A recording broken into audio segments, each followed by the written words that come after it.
Hello everyone, मेरा नाम शुभम है और इस वीडियो में बात करेंगे डार्क साइड्स ऑफ एक्वेरियस यानी कि कुंभ राशि वालों के डार्क साइड्स के बारे में। तो मैंने पुरानी वीडियोस में बताया है कि इनका नेचर कैसा होता है, ये लोग कैसे होते हैं। तो वो वीडियो आप देखिएगा जाके। और ये वाला वीडियो जो है इसमें बात करेंगे इनके नेगेटिव चीजों के बारे में और डार्क साइड्स के बारे में। तो पहला डार्क साइड ये आता है कि इनके डिसीजन को लेके ये बहुत स्टब बॉर्न बहुत ज्यादा जिद्दी होते हैं कि ये मानेंगे ही नहीं कि आपको ये चीज आपने मान लीजिए कि इनको कुछ बोला कि ये चीजें आपको नहीं करनी, आप ये बोलेंगे मेरे को तो यही करना और अभी करना और इसी समय करना।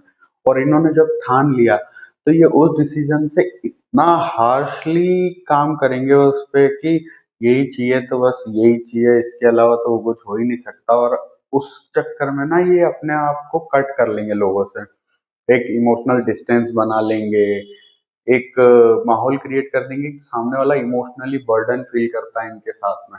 अब इमोशनली बर्डन फील करने से क्या होता है कि सामने वाला भी अपने आप को डिटैच महसूस करता है इनसे, और ये भी खुद डिटैच होके बैठे हैं कमरे में अकेले।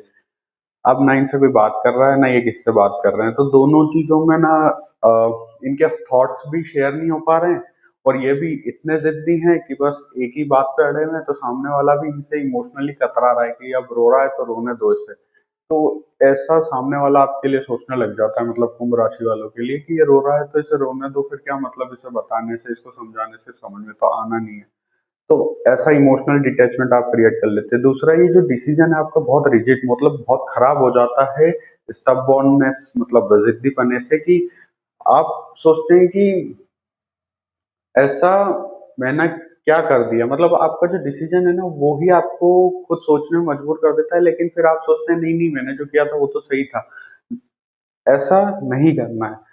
ये आपके लिए ऐसा क्योस क्रिएट करेगा लाइफ में कि आपको अभी तो नहीं लेकिन थोड़े टाइम के बाद एक आपको ऐसा लगेगा कि आप जो है कुछ गलती कर बैठे, क्योंकि रिग्रेट होगा बाद में। और जब रिग्रेट होगा तो फिर आप संभल नहीं पाएंगे, क्योंकि होता क्या है कि जब चीजें हाथ से निकल जाती है ना तब आपको समझ में आता है कि किसी भी काम को लेके इतना रिजिड डिसीजन और इतना रिजिड स्टबबॉर्ननेस, मतलब कि इतना जटिल तरीके से जिद्दी करना, ये आपके लिए सही नहीं होता। तो इमोशनली आप भी डिटैच होते हैं लोगों से, और इमोशनली लोग भी आपसे डिटैच हो जाते हैं। फिर वो भी आपको ऐसा छोड़ देते हैं कि नेग्लेक्ट करना पसंद करते हैं कि इससे दूर रहो, इससे बात नहीं करना।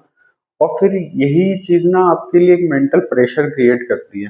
तो जो आपका अच्छा डिसिप्लिन लाइफ है, जो आप इंडिपेंडेंट फील करते हैं, जो आप इंडिपेंडेंट रहना पसंद करते हैं, वही आपके लिए फिर सर चढ़ के और ऐसा हो जाता है बर्डन, कि बस आप चाहते हैं कि इन लोगों से भी भाग जाऊं, दुनियादारी से भी भाग जाऊं, अपने आप को अकेला रखूं और सब चीजों से डिटैच हो जाऊं।